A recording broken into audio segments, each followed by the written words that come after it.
Subsequent to this recording, on August 1st, 2024, the FDA expanded the approval of dostarlimab in combination with carboplatin and paclitaxel, followed by single-agent dostarlimab for patients with dMMR/MSI-high endometrial tumors, to include all patients with primary advanced or recurrent endometrial cancer, representing a new treatment option for those patients with MMR proficient microsatellite stable disease, in addition to those strategies presented in this program by Dr. Secord.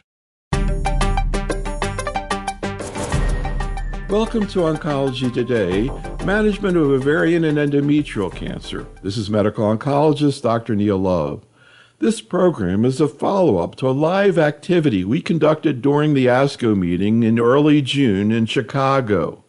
I met with Dr. Angeles Secord from the Duke Cancer Institute in Durham, North Carolina, who moderated the meeting in Chicago. I wanted to follow up with Dr. Secord on many of the issues discussed in the meeting, and to begin, particularly because of her recent presidency of the Society of Gynecologic Oncology, I was curious what attracted her to this field.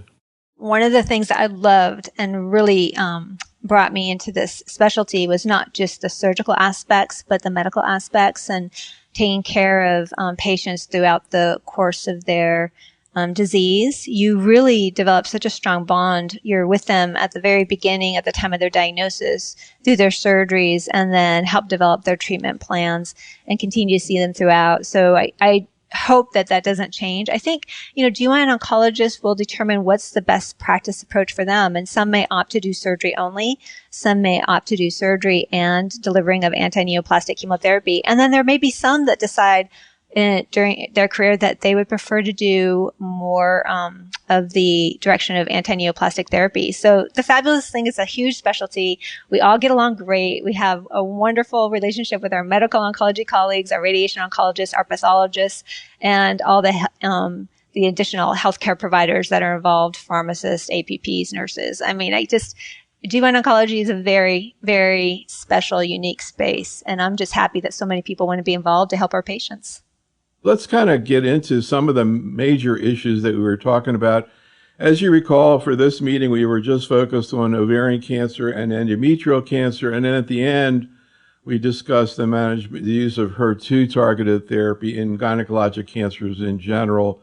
So let's start out talking about something that has been a big issue now, obviously, for quite a few years, which is upfront management of ovarian cancer.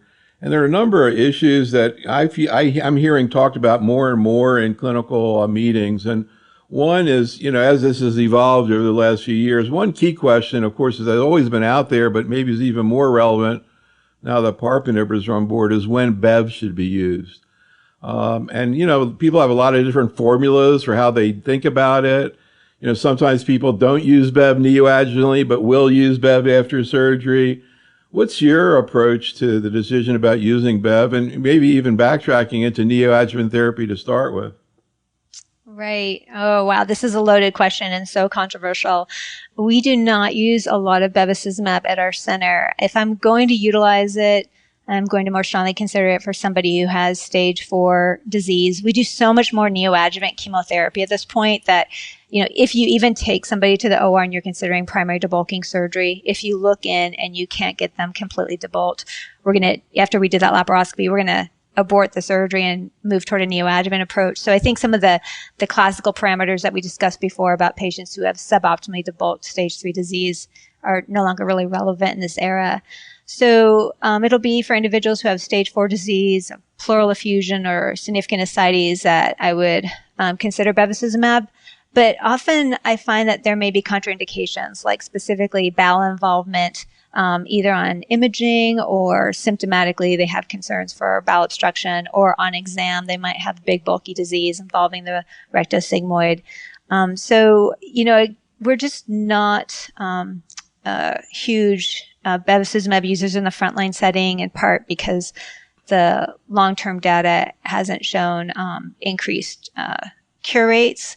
However, I think there is some value in terms of controlling disease and improved progression-free survival, and it's a discussion with the patient regarding these options. I love the PARP inhibitor question here because, for me, and I think several of my partners, we really utilize the HRD test and BRCA1 or 2 testing to distinguish whether or not we utilize a PARP inhibitor.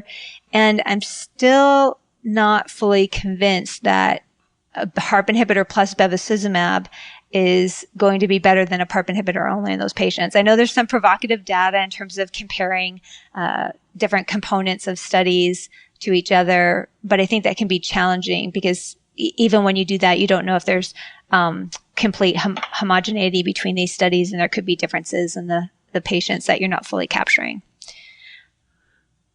I've got to say, as a medical oncologist, it's only been in the last year that I actually even heard about the Kellum score. So I don't know if there are other oncologists who maybe haven't, but could you kind of review what that is? And I have heard people say they integrate that into the decision about whether to use Bev. If the patient's not having a good response, for example, they may think about it. But can you explain what it is, and do you even look at it yourself? Well, I think the data is very provocative here, but to my knowledge, it's mostly all retrospective or ancillary, and it utilizes a CA-125 to determine if you're going to direct patients who have a favorable Kellum score to receive bevacizumab or not. I would love to see this be utilized in a pragmatic clinical trial because I think it's a really easy test to do, and it may be helpful to direct therapy for those patients most likely to benefit from the addition of this drug. It kind of reminds me in prostate cancer, they look at how quickly the PSA drops, and then they sometimes will intensify therapy after that. But let's get into the key issue for the last few years, which is when to use a PARP inhibitor, which PARP inhibitor, and for how long.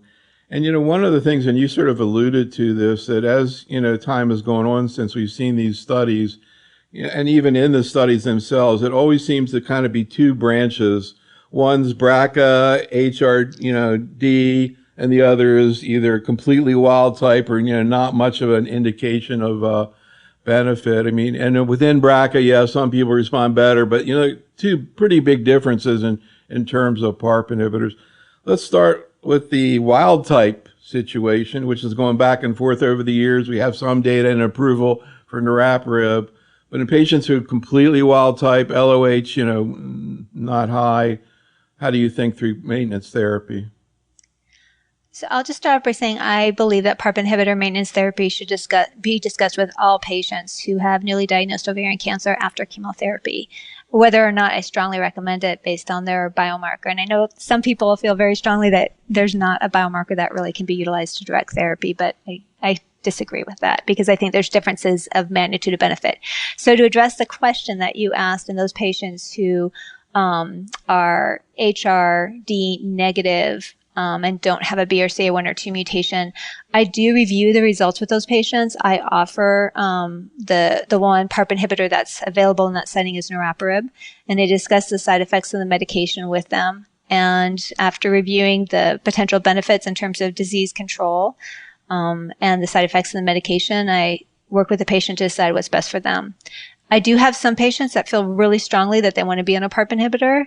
And then I also have had some patients that are, feel like they're done with chemotherapy. They just need a little bit of a break. And it's probably around 50-50. Would you offer a patient like that anything else, for example, Bev?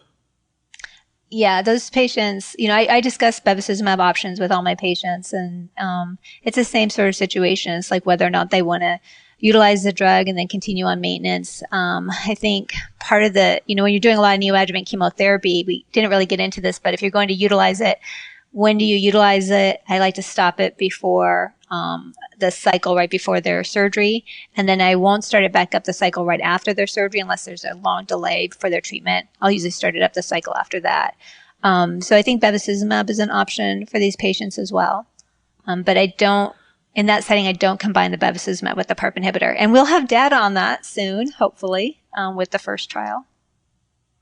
Just kind of curious, when patients hear these alternatives of, niraparib, Bev, or observation, what are any sort of trends to what you hear them doing?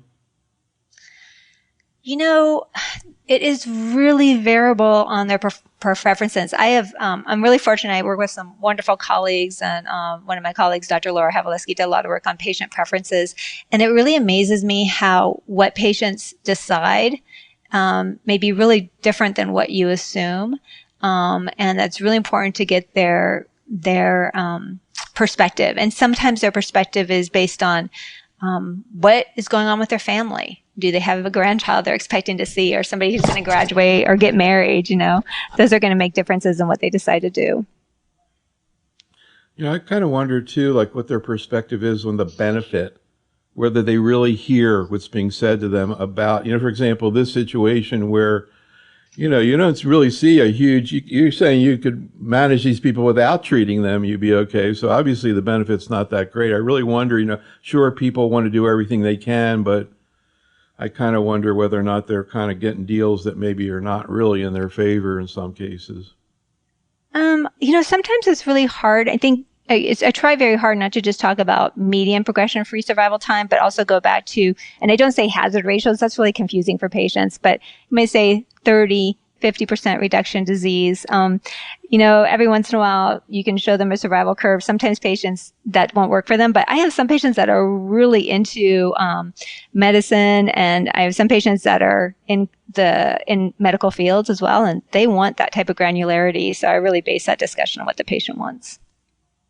Yeah, I've been very curious about healthcare professionals, particularly physicians who get cancers, and how, because to me, they should be able to understand this better. And I would wonder how they would process it. You know, I can look at it myself, but of course, not being in the situation, I don't know how it feels to have a patient. To me, like this situation looks like pretty borderline benefit, frankly. Yeah, I think I would agree with you in patients who are homologous recombination deficient. Negative, it's so confusing, right? Say HRD negative. Right. And I know that some of my colleagues will disagree with me. I just feel like we haven't identified the right therapy that's truly going to give them a significant benefit compared to the side effects yet. And we need to keep trying. I think we're on the cusp of finding it, but we're not quite there. However, Absolutely. You know, you have these, you know, I know you're going to get into two other questions for me about different patient groups. And I think that's how I discuss that and what recommendation I give is very different. Right, and that is, of course, what I was about. The next thing I was going to ask you about these people, you know, for example, BRCA patients. There, I don't think there's any question whether you're going to give a PARP inhibitor, but there the question is which one and for how long. Kind of curious how you think that through. Yes, so and also, of course, whether you're going to add Bev to it too. I guess we should add that. So with olaparib and niraparib, there's some distinguishers between these drugs. I think the biggest ones are, you know, how long are you going to continue the therapy? For olaparib, it's 2 years. Niraparib is 3 years. Although I have to say, even with patients on niraparib, I would love a reason to stop even earlier at 2 years, because I do start to worry that maybe that's when the AML and MDS rates start to increase. And then the other big thing is how frequently they take the medication. Some patients really like the idea of taking it once a day. And in order to avoid nausea, they'll take niraparib at night, but then that may make them have more insomnia issues. And then with the olaparib, it's twice a day dosing. But it has less bone marrow toxicity, specifically on platelets. You know, after you review the medication with them, talk about the side effects. The other thing I find a lot of my patients do is they get in these chat rooms and they're talking to other people probably around the world about, you know, maybe not the whole world, but in probably outside of the US, about what is their experience and which medication they would recommend. So often people will come and just say, this is the one I want. And I'll say yes. And I think I try to be really fair about my approach in terms of talking about both the drugs that are available and not favoring one over the other. And then the question about adding bevacizumab is really more based for olaparib for patients who have newly diagnosed advanced disease, who are treated with chemotherapy and have been on bevacizumab with their concurrent chemotherapy. If they're HRD positive, or we'll offer them olaparib. So I'm curious, you know, for niraparib, we've had the weights and plates approach to dosing now for the last few years. to try to avoid, extremes, particularly of thrombocytopenia. I'm curious. I've heard a couple of cases where they applied that and they still ended up having thrombocytopenia. I'm kind of curious what your experience is. Do you find that when you apply that, you pretty much stay out of trouble? Oh, that's been my experience. I think it's, it's not 100% you're going to stay out of trouble, but I think it's a lot better than when you don't utilize that. We participated in the Quadra study with niraparib, and we put on a lot of patients at our site. So I got very comfortable. We also had the NOVA study on as well, but I got very comfortable with niraparib and learned right away not to mess with this. When you start to see the counts go down, you just hold therapy, and I don't mess with trying to maintain the same dose often. I will dose reduce. For me, it's more about maintaining patient on drug. And even if the dose is lower, I think as long as you don't have like frequent interruptions, you're still going to get that benefit.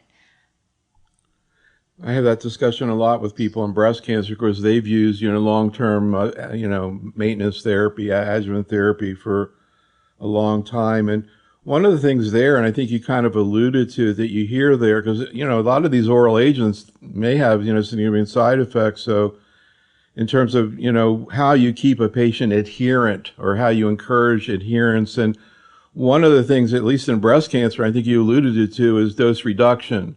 And that, they have a strategy. They just want to keep the patient on the therapy. And that's their primary issue. You kind of approach it the same way where you'll deal with dose reduce if people are having problems, not just with counts, but with subjective tolerability issues.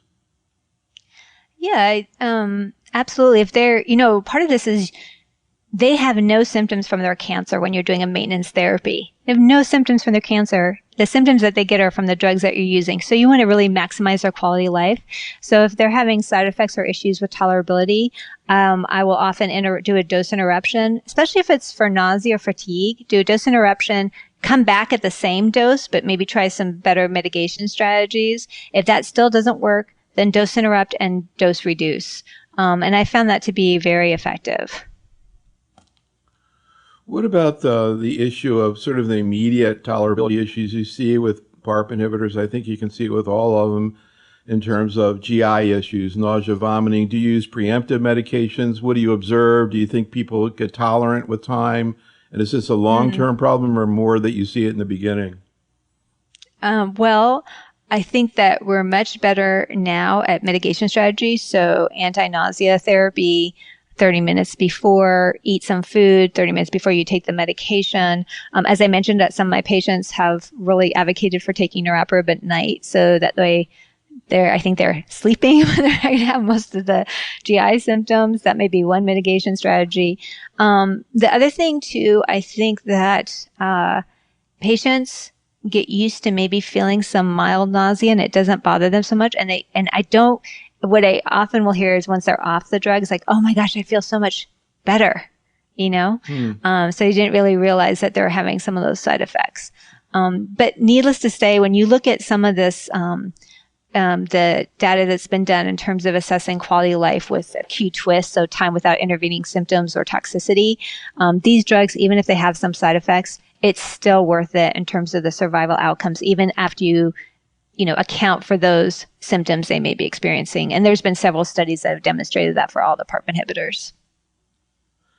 Another issue, you hear this talked about with olaparib. I'm curious if you also see it with the other agents, including niraparib, which is anemia, and how you handle that. Do you transfuse patients? Do you dose reduce? Do you stop? Do you switch?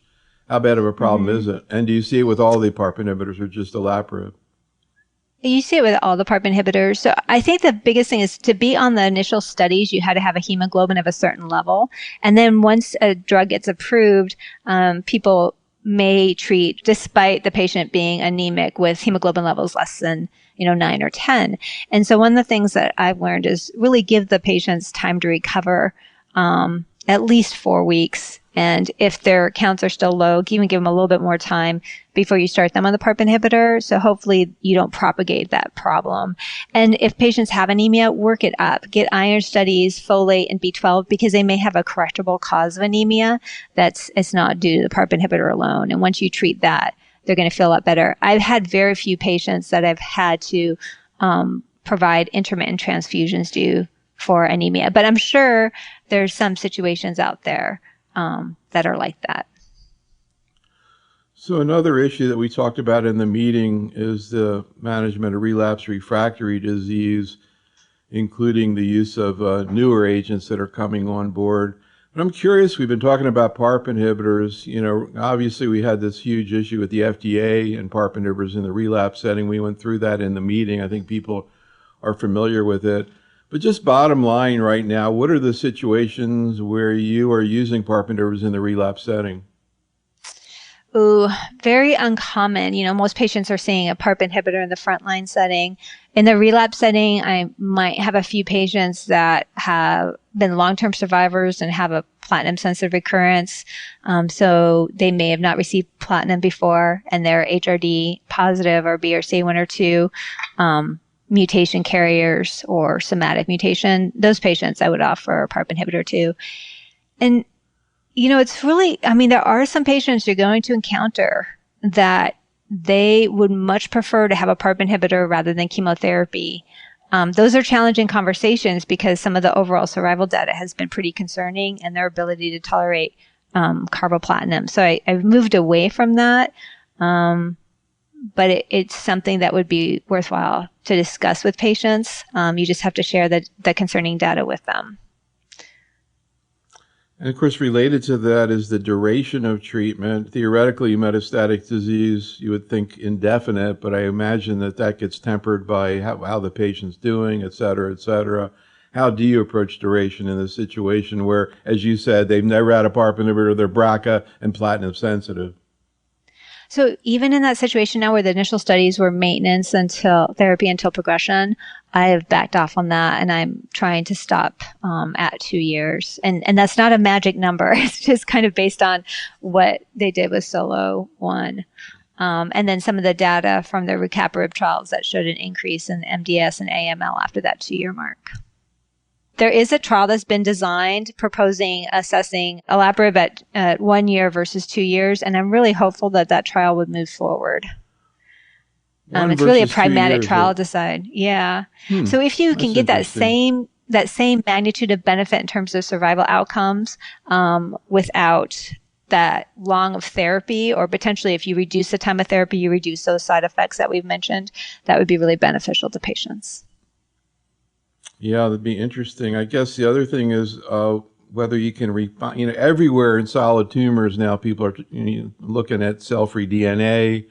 You have pretty good biomarkers. Prostate has great biomarker with PSA, but do theoretically, you see in colon and a lot of other tumors, they're really using that to take care of patients.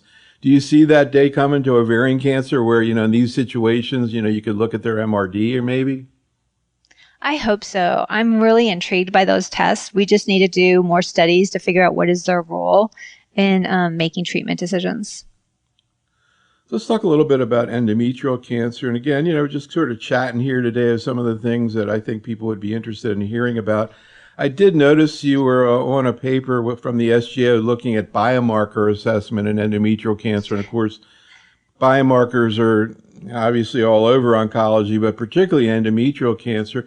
Can you just sort of review sort of your vision of the basic subtypes of endometrial cancer and how you think differently about it? So great question there. I think, we've gone from this point of view where we saw endometrial cancers as these histologic subtypes to these different molecular subtypes based on the TCGA study, which a lot of individuals will utilize the PROMIS algorithm, which is a very simplistic view of 4 different types, right? The polymutant, hypermutated type, deficient MMR, or otherwise known as high microsatellite instability. And then you have your copy number low and your copy number high, which is really characterized by the presence of a P53 mutation or not. And I actually think it is even much more complicated than that. Within those different subgroups, we probably have different splinter subgroups. And so, within the context of other types of biomarkers, you have the ER, PR positive cancers, which are probably more under that copy number low or no molecular specific pattern. And then you have these HER2 positive cancers now that we have therapy for that target. And so these number of biomarkers are just going to continue to expand. And I think it's going to get more complicated because now we have these antibody drug conjugates. So, you can probably make your whole career out of just one of these cancers at this point.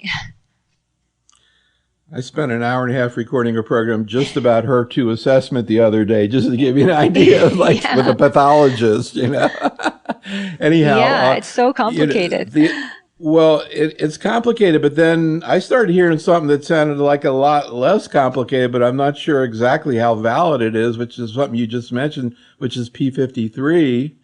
Now, I don't know exactly how fleshed out these things are, but what I've been hearing, for example, is like let me see if I got this right. P53 mutant responds like really well, like MSI high, and that P53 wild type maybe looks like it's going to respond to selinexor. I don't know. Do I have that right? Mm-hmm. You have that right. So yeah, P53 mutant immunotherapy appears to make a difference. That's based on the translational ancillary study in the Ruby trial that Dr. Mirza presented. Beautiful graphs there. I love them. And then the P53 wild type data that Dr. Vicky Macker presented just recently at ASCO, showing again the long-term follow-up data for these individuals with P53 wild type, whether or not they were PMMR or DMMR appear to have some benefit. So it's really, truly exciting time where you get a direct therapy based on someone's tumor type. But again, when you say benefit in the wild type, you're talking about selinexor? Yes, selinexor. Okay. That's what I've been hearing. Yeah. And that's being evaluated in the export trial. All right, so let's kind of get into some of the issues that come up here. And maybe, to me, it's easier to go through MSI high and MS stable kind of sequentially.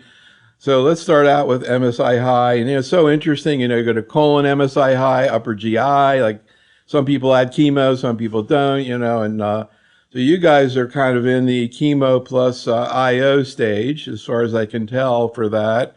Can you just sort of summarize how you think through MSI metastatic disease first line? Oh my gosh. So we just had tumor board this morning and I was like, oh, this is getting so complicated because since we met at ASCO for the meeting there's been two approvals, right? One by the FDA for pembrolizumab for both DMMR and PMMR. And then in Europe for the EU, there was a recommendation to approve Durva for MSI high, and then a recommendation to approve Durva and olaparib for patients who have the PMMR cancer. So, just in the space of a few weeks, the landscape's already changed. So I'll follow along with your questions here, though, and then maybe we can discuss a little bit more about how the biomarker direction's gotten a little bit more complex with the FDA approval. So my preferred first-line therapy for MSI high disease and endometrial cancer is chemotherapy combined with immunotherapy, followed by immunotherapy maintenance. And I'm not going to tell you which one. Hopefully you don't ask me. And then my approach is not any different in a younger patient. How about a older patient with a lot of comorbidities and not very aggressive disease? So, when you say not aggressive, do you mean it wasn't measurable? I guess what I'm questioning is, what I'm really questioning, any situation where, this gets back to, starting out with de-escalated therapy, any situation where you would just give an IO, which is what they do in colon cancer. Yeah. So intriguing there. We have two studies that are ongoing right now assessing that, one of them being C93. But I really feel like I need to wait for that study before I just go ahead and do an IO only rather than doing a combination. I fortunately have not come up in that situation yet. Now watch, it's probably going to happen to me in the next few weeks. But I do know that there's been reports of it in the literature from some of our colleagues have done this. The biggest comorbidity that is challenging in the IO space is if they have an immunologic disease like rheumatoid arthritis. And I find that maybe it's just the South. When we were trying to get patients on the study, we would screen a ton of patients and they couldn't go on because there seemed to be so many different types of immune-related diseases here, whether it was rheumatoid arthritis or Sjogren's or, you name it, we'd always find some sort of GI. thing. I hear Colitis. A lot of oncologists tell me a lot of people come in with GI. They don't know whether they have, kind of colitis they might have. Yeah. But Recently, I've worked with rheumatologists who've said, if the patient's disease is well under control and they have, stage 4 endometrial cancer and this is really going to help them, then go ahead and treat and we will see what happens with their symptoms. So I have done that very carefully and always with a rheumatologist working with me. you alluded to the choice of IO, and, I'm just kind of curious what your experience is with the two agents that are out there right now, and either clinically or from what you're reading literature, if you can distinguish them at all. Yeah, there have been some reports that perhaps an anti-PD-1 approach is better than a PD-L1 antibody. I think, in endometrial cancer, we have not had a head-to-head comparison at this point in time. There has been a head-to-head comparison in lung cancer. That sounds interesting. But getting more back to practical questions, I imagine that you've seen patients that had prolonged responses who are MSI high. I'm curious, in patients who are doing really well, at what point, if any, do you stop treatment? Well, so for the metastatic setting, I'm stopping at 3 years for the patients that were on the Ruby trial. And so currently, since the approvals, I don't have anybody who's at 3 years yet off trial. And the patients who came off they had a CR, which is really awesome. And then obviously we had some patients progress. If somebody's on treatment for it because they have recurrent disease, there's been cases where I've had to stop treatment because of side effects, and the patients have continued to do well with very prolonged responses. So I don't think we know the right amount of time to be treating people at this point. And if somebody has a long-term sustained CR and they've been treated for 2 to 3 years, I would start talking to them about coming off. I have no data to support that right now. Any comments on patients with POL-E mutations? I feel like nobody's even ever seen it. Have you ever seen it? It's incredibly rare. We have a database, the Endometrial Cancer Consortium. It's 23 sites right now and over 3,000 patients. And in our database for patients with advanced disease, it was at 1 to 2%. I really think it varies based perhaps on race. We have a different proportion of Black patients. In that study that I just mentioned, over 25% of our patients are Black. So this is why it's so important to include diverse patient populations in trials. And for those patients, I know there's a question of whether they even need to be treated, even if they have metastatic disease. But if you had a patient like that with metastatic disease, would you use an IO alone? I would probably at this point in time use chemotherapy with IO. I don't feel confident to use just one or the other. I think also not all the POL mutations act the same. So there's maybe differences in tumor biology based on the type of POL mutation the patient has. Let's talk a little bit about MS stable disease, which of course is a real challenge. I want to focus on the metastatic setting. How do you generally approach these patients in the first line and also in the second line? And what role does lenvatinib pembro have in your practice nowadays? Wow. Loaded questions here. So, there was just the approval of pembrolizumab for patients who have proficient MMR advanced metastatic endometrial cancer. And so for patients who have measurable evaluable disease based on GY018, I'm definitely going to talk to all my patients about it. I would definitely offer that option for patients. I think that was the only study out of all of them that was really designed to answer the question of the benefit of pembrolizumab or IO therapy in these cohorts separately, the deficient MMR and the proficient MMR group. I don't think the other studies are adequately designed in that way to address that question specifically. So I think these results are very interesting. Where I struggle, though, is, the B21 study was negative. And so patients who are treated in the adjuvant setting, we don't know the results of that trial yet. I don't know if there's going to be a benefit for those patients or not. So if they have pMMR disease and it's, a single node, sentinel lymph node, resected and they have no additional disease on imaging, I don't think I can recommend immunotherapy in that situation for those patients. I'm really looking forward to hearing the B21 study results. So, any situations where you would use lenvatinib pembro in a patient who, for example, had an IO chemo first line, either MSI high or stable? Well, so there was a report that came out regarding the use of lenvatinib in that situation, and they did have some evidence of clinical activity, but it hasn't been studied in a larger setting. It is actually something we're studying in the real world setting for investigators who choose to add lenvatinib to the immunotherapy for patients who are progressing.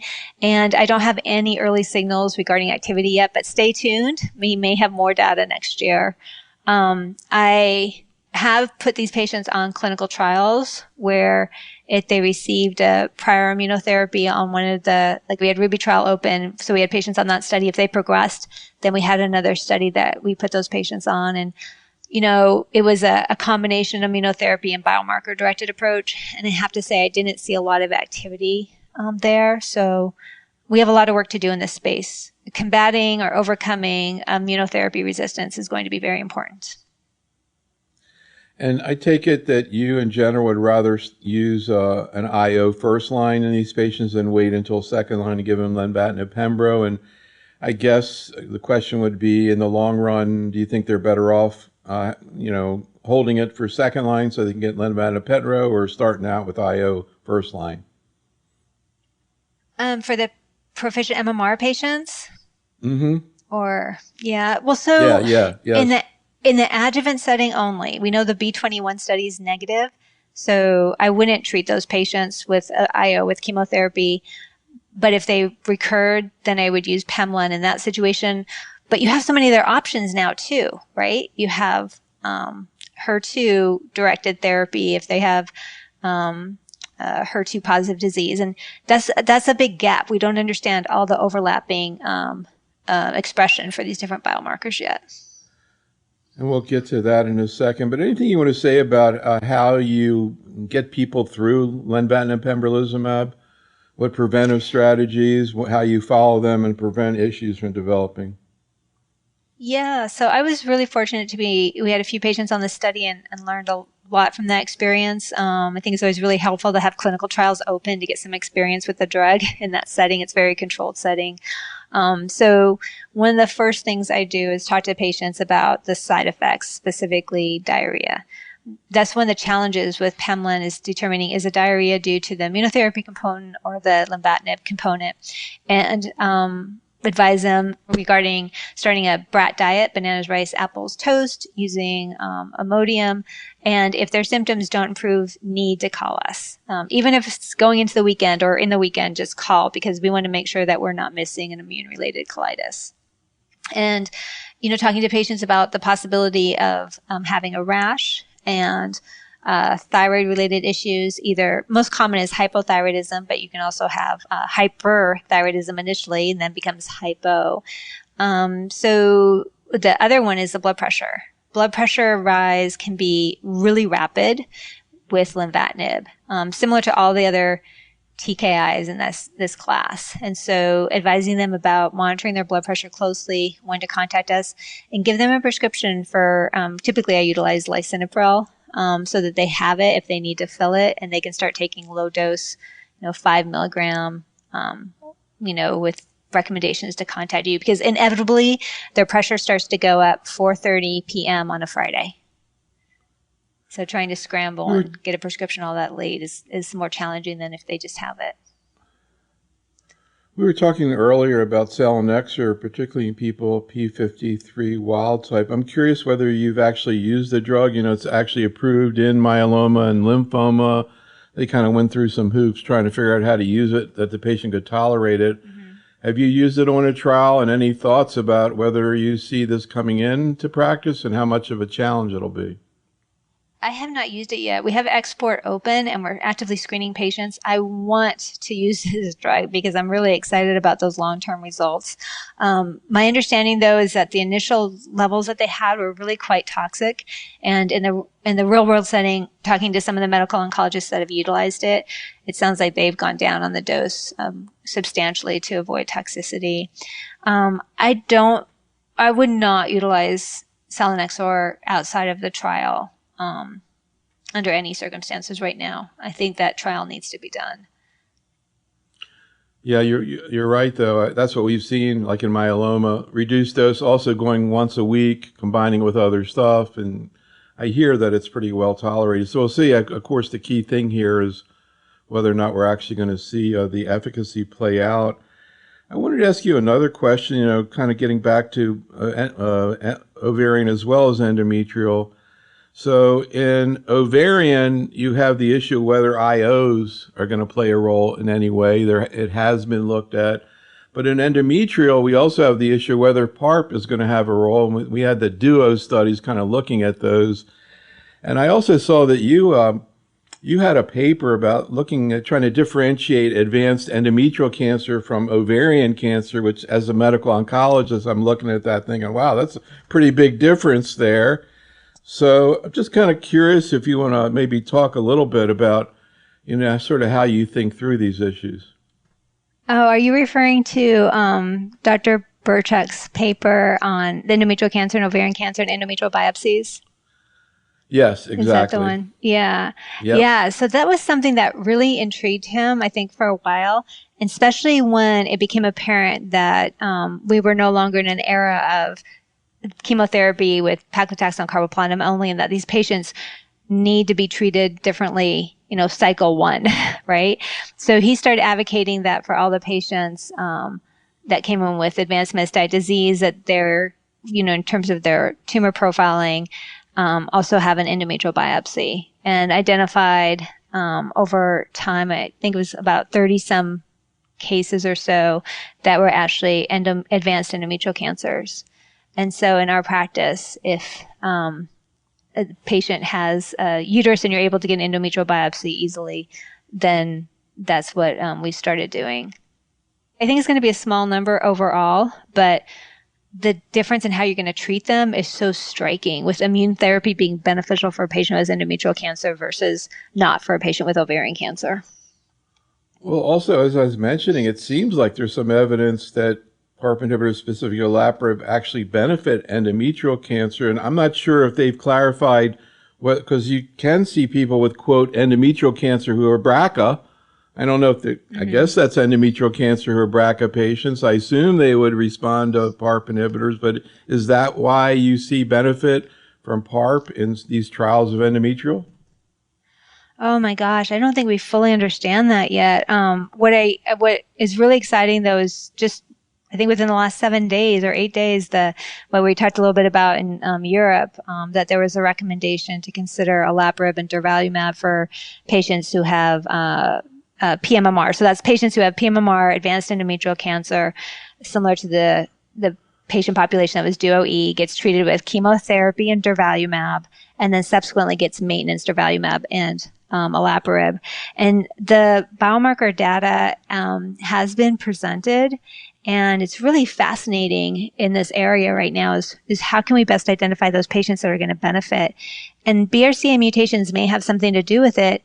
However, one thing that's also really tricky here is that if you have patients who have, the high TMB tumors or the POLE ultra mutated, how many of those patients are going to have BRCA mutations that aren't the driver of their disease? That is just this hyper mutated cancer. And actually they're rare, so I don't know how much that's going to make a big difference or not.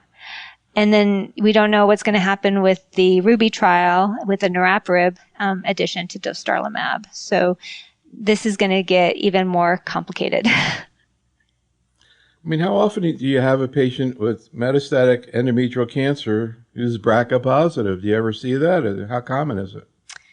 Yeah, we do see it. It's not very common. I don't know what the percentage is off the top of my head. It seems like it'd be tempting to think about a PARP inhibitor, at least in that situation.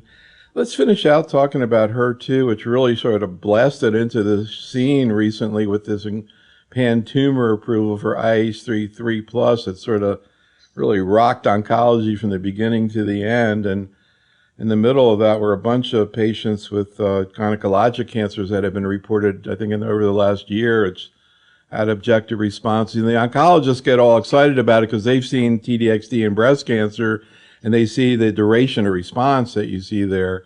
So, and, now even HER2 low, they see this in breast cancer. So you had 40 patients and half of them respond, they're ready to go. But I'm curious how you view all this going on and the big changes going on. What's your take? Oh, well, I'm just really excited to see that we have more and more tools in our toolbox to treat patients with these cancers. We've moved to asking for HER2 IHC on our patients who have advanced or recurrent gynecologic cancers to determine if they're candidates for TDXD. The response rates are higher than almost anything we've seen in this recurrent setting, given the number of lines of prior therapy. So it's when you look at ADCs, I'm really excited about the TDXD. I'm also really excited about mirvetuximab. So in ovary, we have some more options because mirvetuximab is available for patients who are FR alpha high. Some of these other cancers like endometrial cancer and cervical cancer, there's not as many options. And we do see patients that have HER2 2+ and 3+. So there's a difference there too, right? The NCCN guidelines allow for 2+ and 3+ to, with recommendations for this therapy. And then the FDA approved it as a biomarker agnostic indications for patients who had 3+ HER2 staining. And, in breast cancer, if you're 2+, then they look at FISH, and if it's overexpressed, they call it HER2 positive, and if it's not, they call it HER2 low. But outside of breast cancer, it doesn't look like they quite got there yet, but I got a feeling it's going to move in that direction. We'll see. I mean, in lung cancer, they routinely use it first line for HER2 mutated, not overexpressed, and that wasn't even addressed in the approval. And of course, the other thing about TDXD that is definitely on everybody's mind, starting with breast cancer, is the potential for interstitial lung disease. And it's really interesting, again, to see other specialties now trying to sift through that. They're talking to the breast cancer people. They have their whole way of doing it. What's the message that's come through to you? The breast cancer people are doing, imaging as frequently as they can of the chest, looking for asymptomatic ILD. If they have symptomatic ILD, they stop it. But when I get outside of breast cancer, I'm not so sure what people are going to do. You probably haven't used TDXD, but what are you thinking? Yeah, I've utilized it. The most important thing, I think, is having a really high alert sense for when you need to be worried about ILD. So it's not just symptomatic patients, but it's also if you start to see evidence of it on imaging, because we do typically get imaging every 2 to 3 cycles. So even off protocol, I'll get imaging every 3 cycles. And if I see something there that's concerning for ILD, halt therapy, even if your patient is asymptomatic. For patients who are symptomatic, sometimes our patients have mild shortness of breath, and it can be really hard to tease out. But if they notice a change in their shortness of breath, and you may have to elicit this history, they may not be forthcoming, then halt therapy, get PFTs, DLCO, and get a pulmonary consult. That's been really helpful for me. I was really happy, when we did the course together in Chicago, where people were very forthright about their experiences and shared some stories where they had a patient die on this therapy. But in part, it was, I don't think the extent of disease was recognized, and just having that really low threshold to act and hold therapy if you have any concerns. The last thing I was going to ask you about is one of the papers that was presented at ASCO was focused on endometrial cancer and obesity trends. And I also noticed, I think that you were on a paper looking at high-fat diet and obesity with Dr. Bauman. I don't know how involved you were with that, but any thoughts in general about diet, exercise, not so much in whether you develop, gynecologic cancer, but sort of once you have it, whether or not it affects the progression of the disease? Yeah, so this is a study, this was my idea. So I am so lucky. I work with Dr. Vicki Bay-Jump on some studies, and she's developed all these really awesome animal models to look at diet and obesity. And my interest is for a long time has been about angiogenic genes and the tumor microenvironment. And so I was able to work with her on this project, and our goal was really identifying if there was differential expression of certain angiogenic genes based on type of diet and obesity. So just because and they don't always go together. Like you could feed an animal a high-fat diet. These animals are bigger, but it may not be within the definition of obesity, but they're certainly larger. But the concern here is high-fat diet and obesity leading to inflammation and how they can propagate disease and make disease more aggressive. So the mice that Dr. Bay-Jump worked with that were fed the high-fat diet had larger cancers. And what we were very interested in is to see if there was differences in the angiogenic gene expression. We did find some differences, and these are just candidate genes for further exploration to really dive at that underlying molecular biology of what's driving these cancers. There's the obesity paradox with endometrial cancer. And the obesity paradox is that most of the obesity-related endometrial cancers, they tend to be well differentiated, so those patients do well. But then there tends to be worse survival outcomes for patients who are obese when you account for those differences. So you have to be very careful that you do the correct statistical analysis to account for the confounding variables. So I know that's long-winded. You can tell this is a passion of mine.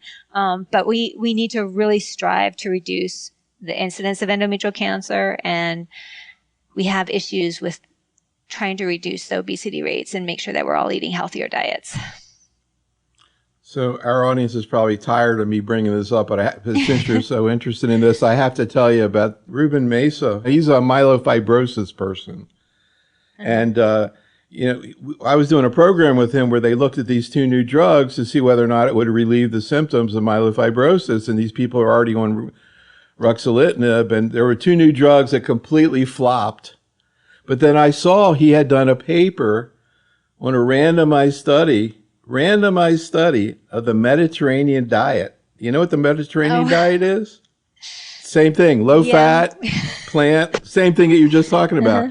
But anyhow, they saw a difference in myelofibrosis symptoms on that diet. Wow. So, I know it's not pure science or whatever, but they think it's quote, they call it the anti-inflammatory diet. And it kind of sounds like fat in general is maybe, I guess, is fat causes an inflammatory response? Yeah, there's increased inflammation in the tumor microenvironment and actually throughout. And Dr. Bay-Jump's work has been incredible in terms of identifying different pathways that could be important in this. Like P53 may be involved in insulin growth factor pathways as well. This concludes our program. Special thanks to Dr. Secord, and thank you for listening. This is Dr. Neil Love for Oncology Today.